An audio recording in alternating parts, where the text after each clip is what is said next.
Sometimes I wonder, is there ever going to come like a time where there's not a ton of work in progress mods for Fallout 4? Like a few years down the road, Fallout 5 comes out, there'll probably be some stuff going on. Fallout New Vegas still gets a lot of mods. Well, either way, in this video, what I'm going to be doing is actually sharing with you some of the pretty awesome and exciting upcoming mods on their way to Fallout 4. These are work in progress mods being made by the community, several of which I think you guys are going to get pretty excited for. Some stuff from Fallout 76 being added into Fallout 4, but also a look at some of the DLC size mods coming to the game and some of the major updates we've seen around them. One of these being for the horror DLC mod that's coming, and the other one for the Fallout 3 Remake mod. So in this video, I'm going to show you all of that and actually a lot more. I'm going to have links to everything I talk about in the description down below if you want to check out some of those sources, give some of those mod authors some recognition or credit. But first and foremost, let's actually take a look at the Excavator power armor. So what we're seeing here is a work in progress version of, you guessed it, the Excavator power armor. This of course being the power armor from Fallout 76, one of the two new ones, and actually a pretty cool one. There's actually been some other mods adding this into Fallout 4 already, just doing a direct port of the Fallout 76 version, but unfortunately you can't do that, so those would be illegal mods, as some of you may remember. Not on any of the official sites, but out there if you go digging. Basically, Bethesda has this policy where you actually can't take content from one game and put it in another. So if I really like this sword from Skyrim, I can't just bring that into Fallout 4. Even though it's relatively simple to do,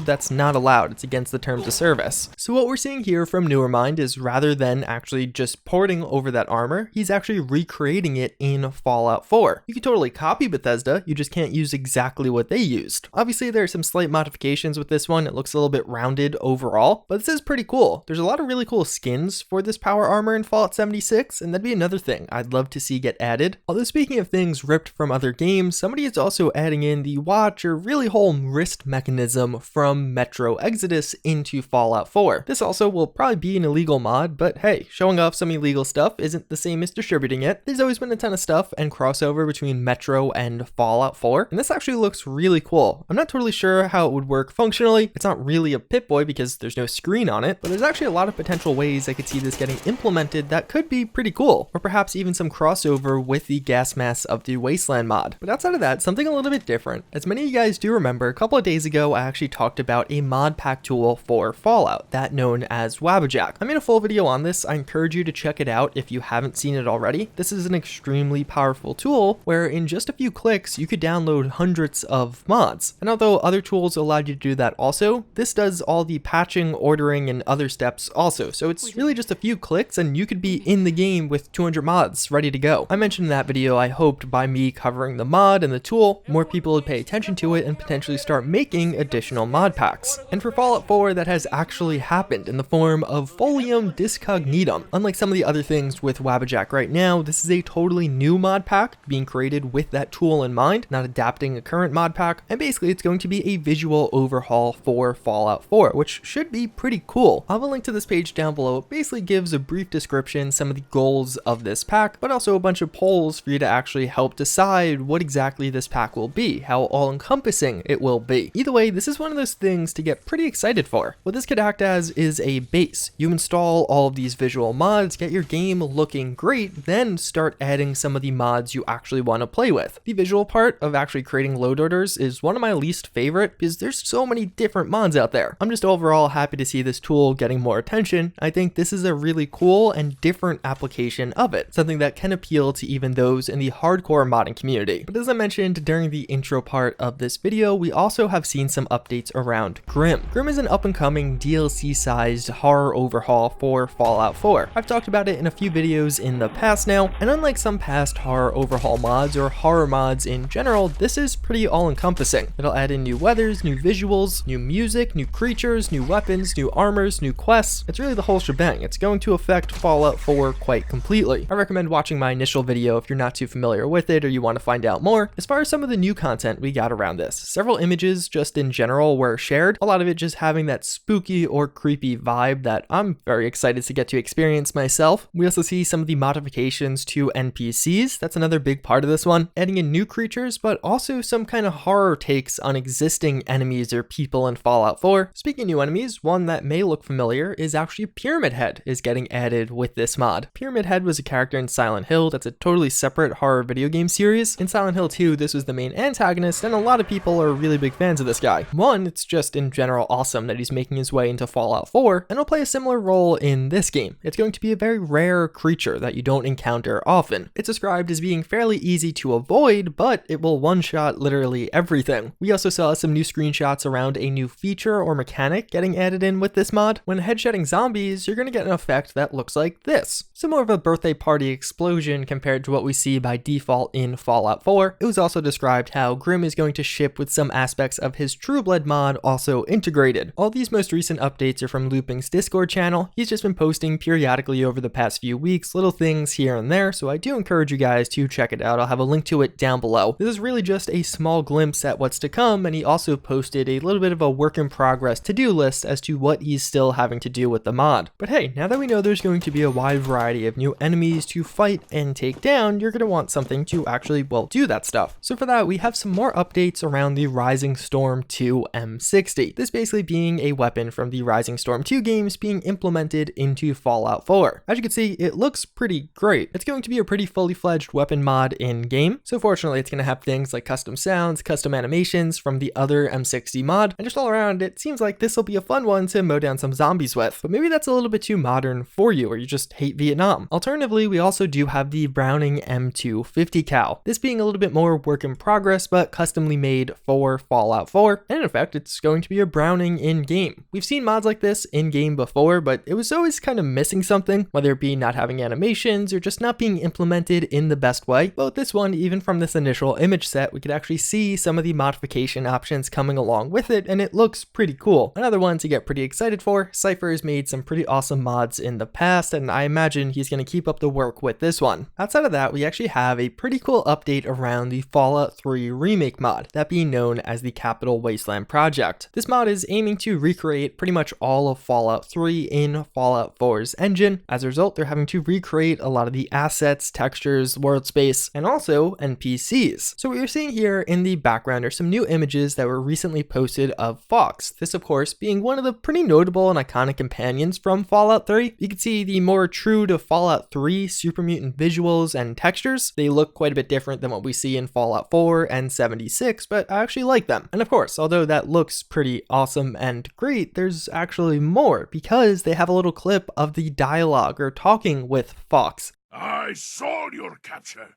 and a little cleverness allowed me to follow your captors.